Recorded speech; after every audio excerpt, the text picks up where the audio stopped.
오늘은 우리가 마가복음 27번째 시간으로 너희가 먹을 것을 주어라 라는 제목으로 같이 말씀을 나누도록 하겠습니다. 오늘 본문은 30절의 말씀하고 이 13절의 말씀을 연결하면 아주 매끄러운 말씀이 됩니다. 우리가 읽었던 오늘 본문 30절의 말씀은 예수님께서 제자들을 둘씩 짝지어서 이 지팡이 하나만 가지고 가서 전도하라 그리고 보내신 말씀이 13절에서 끝이 나는 것처럼 보여요. 그래서 제자들이 회개하라 전파하고 많은 귀신과 병자를 쫓아내고 기름을 발라서 병자를 고쳤다. 그리고 난 다음에 오늘 30절을 읽으면 사도들이 예수께 모여 자기들이 행한 것과 가르친 것을 낱낱이 고하니 하고 매끄럽게 연결이 됩니다. 그런데 그 사이에 어제도 말씀드렸지만 세례 요한의 사건을 삽입하여 두었다 그랬어요. 그리고 이 30절에 보면 제자들이 예수님께 와서 자신들이 한 모든 쉽게 말하면 사역보고라도 할 수 있고 자기들이 한 일을 예수님께 낱낱이 다 고합니다. 그러면서 얼마나 신났겠어요. 자기들이 복음을 전했더니 사람들이 받아들이고 귀신을 쫓아내는 능력이 나타나고 기름을 발랐더니 병자들이 고쳐지고 얼마나 신기하고 신났겠습니까? 그래서 들떠서 예수님께 막 이야기를 해요. 그런데 예수님께서 그런 제자들을 그 이야기를 들으시다가 뭐라 그러시는가 하면 31절에 너희는 따로 한적한 곳에 가서 잠깐 쉬어라 그렇게 말씀하세요. 지금 제자들은 한껏 신이 났습니다. 얼마나 좋겠습니까? 자기들이 능력도 행하는 것 같고 귀신도 쫓아내고 병자도 쫓아내고 그러니까 너무 신나가지고 그 일을 뭐 하고 있겠어요? 더 하고 싶을 거예요. 무엇인가 우리가 일이 잘 될 때는 그 일이 잘 되는 일 자체를 즐거워하고 기뻐하고 재밌어 합니다. 그러다 보면 그 일에 막 계속 빠져들게 되는 경향이 있거든요. 그런데 예수님은 그런 제자들을 잠시 멈추시고 한적한 곳에 가서 잠깐 쉬어라 그렇게 말씀하세요. 그 이유는 뭐냐면 제자들로 하여금 그 일 자체에 빠져들지 않게 하기 위해서 그렇게 하신 거예요. 오늘날에 현대인들이 과학이 발달할수록 한 사람이 일할 수 있는 양이 어마어마하게 많이 늘어나고 있습니다. 전자기기가 발달하고 모든 과학문명이 발달하면서 능률이 많이 올랐어요. 그래서 한 사람이 멀티로 여러 가지 일들을 많이 합니다. 그러다 보니까 사람들이 일을 많이 하다 보니까 뭐가 많이 쌓이겠어요? 스트레스가 많이 쌓여요. 과거에는 한 10명이 할 거를 1명이 하다 보니까 10명이 할 일을 1명이 하니까 얼마나 스트레스가 쌓이겠습니까? 그런데 사람들은 그걸 잘 몰라요. 그러다 보니까 이 영혼과 마음이 점점점 지쳐가고 힘들어가고 병들어가는 걸 깨닫지 못하니까 그 일을 해내야 된다, 이 일을 쳐내야 된다는 생각에 그 일을 바쁘게 막 하는 거예요. 그러면 어떻게 되겠어요? 육체는 어쨌든 따라가긴 하겠는데 그 정신과 마음과 생각은 병들어 버리는 거예요. 그리고 나면 고장이 나는 겁니다. 그래서 사람들이 현대인들이 이 스트레스 때문에 많은 병들이 생기고 그 수많은 이 사람들의 정신적인 병들이 많이 생기는 이유가 그래서 그런 거예요. 너무 많은 일을 하기 때문에. 일을 하면 쉬어야 되는데 쉬질 않는 거예요. 오늘날 사람들은 특히 그렇죠. 일을 많이 하고 열심히 하는 걸 미덕이라고 생각해요. 일하다가 쉬면 게으른 사람이고 나태한 사람이라는 생각을 합니다. 그건 잘못된 생각이에요. 그건 고쳐야 되는 생각입니다. 왜냐하면 기계도 쉬지 않고 돌리면 고장납니다. 하물며 사람이 쉬지 않고 일하면 병납니다. 예수님은 제자들이 열심히 일하는 것 그리고 와서 신나게 보고하면서 더 열심히 적극적으로 무엇인가를 하고 싶어하는 그런 마음 있는 제자들에게 31절에 너희는 따로 한적한 곳에 가서 잠깐 쉬어라 그렇게 말씀하세요. 그리고 그 절에 뭐라 그러세요? 이는 오고 가는 사람이 많아 음식 먹을 겨를도 없는지라. 음식을 먹을 겨를도 없이 그렇게 바쁘게 사역이 계속되어지고 있는 거예요. 그러니까 예수님께서 제자들을 한적한 곳에 보내십니다. 그리고 예수님도 뭐 하세요? 한적한 곳에 계속 가세요. 그리고 거기서 뭐 하세요? 기도하십니다. 기도하시고 그 영혼의 쉼을 누리시고 하나님과 교제하시고 그걸 통해서 뭐예요? 하루를 시작할 수 있고 하루를 일할 수 있는 힘을 충전받는 거예요. 그래서 우리가 매일 아침을 깨워서 몇 시가 되었든 언제가 됐든 하루를 시작하기 전에 기도로 준비하고 기도로 시작하는 일이 참 중요한 거예요. 그리고 하루를 살아가면서 바쁜 하루 속에서도 잠깐이라도 짬을 내서 잠시 그 바쁜 일상을 내려놓고 자연을 본다던가 하늘을 본다던가 그리고 기도를 한다던가 그러면서 내 영혼을 환기시키는 일이 필요해요. 그러지 않고 계속해서 일만 바쁘게 하면 그 일 자체에 빠져들어서 아무것도 보이지 않습니다. 그럼 어쩌다 보면 하루에 한 번도 하늘을 못 보는 사람도 많아요. 그리고 하루에 한 번도 자연을 못 보는 사람도 많습니다. 왜요? 일 자체에 몰두하고 있기 때문에 그래요. 그리고 거기에 몰두해서 아무것도 생각이 들지 않는 거예요. 그러다 보면 뭐가 돼요? 일 중독이 되는 거예요. 그럼 사람이 병이 나는 겁니다. 그래서 주님은 우리들에게 하나님의 말씀을 기억할 수 있는 시간도 주시고 기도할 수 있는 시간도 주시는 거예요. 그래서 우리가 바쁘게 살다가도 잠시 멈추어 두고 기도하는 시간을 마련하는 것 참 중요합니다. 그게 우리가 주일 저녁에 말씀을 나눴던 빌립보서 4장의 말씀 8절에 너희는 이런 것들을 생각하라. 그런 것들을 생각하고 성도답게 살아가기 위해 그것을 묵상하라는 거예요. 예수님은 많은 사람들이 몰려옵니다. 그런데 예수님께서 제자들을 한적한 곳에 가서 쉬어라 라고 말씀하시고 예수님도 배를 타고 떠나십니다. 그런데 수많은 사람들이 그걸 보고 도보로 달려왔다. 그런데 33절에 보면 그들보다 먼저 갔다. 그렇게 말하고 있어요. 도보로 달려오는데 제자들보다 먼저 갑니다. 그리고 큰 무리들이 예수님을 기다리고 있다가 둘러싸요. 그러니까 34절 같이 읽겠습니다. 시작.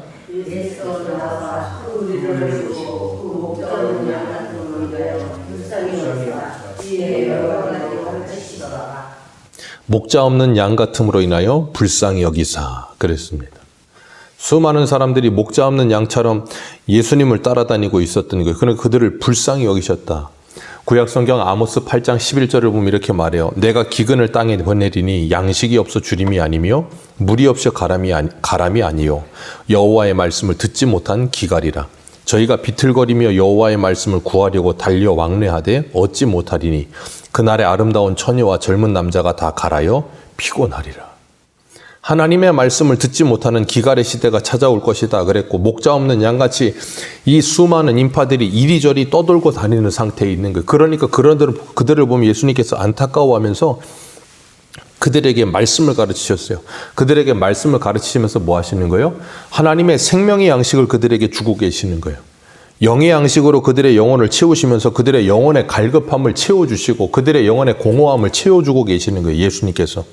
그리고 예수님께서 그렇게 말씀을 가르치시고 계는데 제자들이 옆에 있다가 예수님께 말을 합니다. 우리 35절 같이 읽겠습니다. 시작. 때가 저물어 가매 제자들이 예수께 나와 여짜오되 이곳은 빈들이요 그랬어요. 빈들입니다. 아무것도 없어요. 날도 저물어 갑니다. 그러니 수많은 사람들, 여기 보면 남자만 5,000명이라고 했으니까 얼마나 많은 인파가 모였겠어요. 이 사람들 다 보내셔서 가서 밥 먹고 쉬게 하십시오 라고 제자들이 예수님께 제안을 합니다. 그랬더니 예수님께서 대뜸 제자들에게 뭐라 그러세요? 37절에 대답하여 이르시되 너희가 먹을 것을 주라. 지금 여기는 빈들입니다. 아무것도 없어요. 근데 예수님께서 제자들에게 너희가 먹을 것을 주라 그렇게 말씀을 하세요. 요한복음 6장을 보면 같은 본문인데 평행구절이라고 하죠. 요한복음 6장 보면 예수님께서 빌립을 시험하려고 너희가 먹을 것을 주어라 라고 말씀하셨다 그랬어요. 빌립은 계산이 빠른 사람이었던 거예요. 그러다 보니까 예수님이 너희가 먹을 걸 주어라 그랬더니 이 200데나리온 이 말을 빌립이 한 겁니다.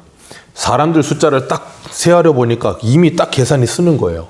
이 사람들 적게 주어도 200데나리온의 돈은 필요합니다. 적게 주어도. 그런 표현을 써요. 그리고 예수님께서 너희에게 떡이 몇 개나 있느냐? 38절에 물으니까 베드로의 형제였던 안드레가 가서 한 아이가 가져온 떡 5개와 물고기 2마리를 예수님께 가져다 드립니다. 그랬더니 예수님께서 축사하고 사람들을 앉히라 그러시고 축사하시고 가져다가 그들에게 주어라 그러셨어요. 떡 5개, 물고기 2마리를 축사하고 그들에게 주었는데 오늘 본문에 보면 그들이 어떻게 먹었다 그래요? 42절, 43절 같이 읽습니다. 시작. 다 배불리 먹고 남은 떡 조각과 물고기를 12바구니에 차게 거두었으며 여기 보면 어떻게 먹었다고요? 다 배불리 먹고 예수님이 너희가 먹을 것을 주어라 그럴 때 안드레는 빌립은 계산했어요. 우리가 조금씩 준다고 할지라도 200데나리온의 돈이 필요합니다. 예수님은요, 축사하시고 떡 2개, 물고기 2마리, 떡 5개를 가지고 축사하시고 나누어 줬더니 다 배불리 먹고 12광주리가 남게 거두게 하셨어요. 예수님께서 이것을 통하여서 뭘 말씀하시는가 하면 요한복음 6장에서 이것을 설명하시죠. 내가 바로 하늘에서 내려오는 산떡이다. 예수님은 이걸 가르치시기 위해서 이 모든 일을 지금 다 이 뭐라 그럴까요? 전초전으로 다 지금 말씀하시면서 만들어 가신 거예요. 여기까지. 이 말씀을 가르치시려고. 그러니까 오병이어는 기적이 아니고 표적입니다. 기적과 표적의 차이는, 기적은 그냥 신기한 일이 일어나는 걸로 끝이고요. 표적은 그 신기한 일이 일어나는 이유가 있는 거예요. 그러니까 표적은 예수님께서 오병이어를 하신 이유가, 너희들에게 너희가 먹을 걸 주어라고 하신 이유 자체가 이미 복선이 깔려 있는 거예요. 너희들과 함께 있는 내가 바로 생명의 떡이다. 그러니 너희들은 나를 나눠 주어야 하는 존재들이다라는 걸 가르치기 위해서 빈들에서 너희가 먹을 걸 주어라 그러신 거예요. 그래서 우리 한 군데만 보겠습니다. 요한복음 6장 48절로 가보세요. 요한복음 6장 48절.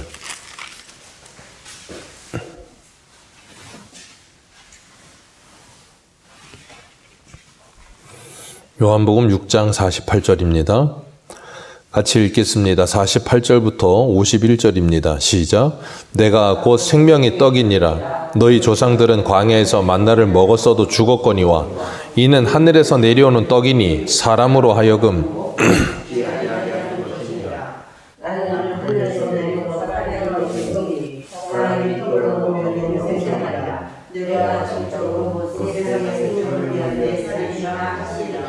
아멘. 예수님께서 분명히 말씀하셨어요. 이 오병이어의 표적을 일으키시고 난 후에 예수님이 그 표적이 뭔지를 가르치신 거예요. 내가 바로 하늘에서 내려오는 생명의 떡이다. 나를 먹는 자는 영원히 죽지 아니할 것이다. 그랬더니 그 예수님의 말씀을 들은 사람들이 뭐라 그러는가 하면 65절 말씀 같이 읽겠습니다. 65절 시작. 요한복음 6장 65절입니다. 시작. 또 이르시되 그러므로 전에 너희에게 말하기를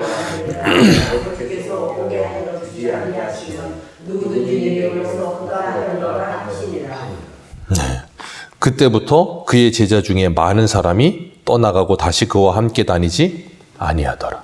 왜요? 예수님께서 오병이어의 표적을 일으키셨을 때는 예수님을 억지로 임금 삼으려 했습니다. 예수님을 따라다니려고 했어요. 수많은 사람들이 따라다녔습니다. 그런데 예수님이 그 사람들 입장에서는 놀라운 신기한 마술과 같은 일을 일으킨 예수님을 따라왔는데 예수님이 그것이 무슨 의미인지를 말씀으로 차근차근히 설명해 주셨더니 그 말씀을 듣고는 뭐예요? 다 떠나요. 다 떠나고 예수님을 따라가지 아니해요. 그러니까 이 사람들은 전부 다 뭐 때문에 따라왔어요? 예수님 따라가면 떡 줄 거라고 생각했으니까. 무슨 옛날 이서부화에 떡 하나 주면 안 잡아먹지도 아니고 떡 하나 얻어먹으려고 예수님 따라오다 예수님이 너희들은 썩을 양식을 위해 일하지 말고 썩지 않을 양식을 위해 일하라 그러면서 그 썩지 않을 양식이 바로 나다라고 말씀하시면서 너희는 나를 먹어야 산다 그러니까 이 사람들이 예수님을 도무지 못 따르겠다 그러고 다 가는 거예요. 그러면서 예수님께서 요한복음 6장 26절 이렇게 요한복음 6장 26절 같이 한번 읽어봅니다. 26절 27절 한번 읽습니다. 시작. 예수께서 대답하여 이르시되 내가 진실로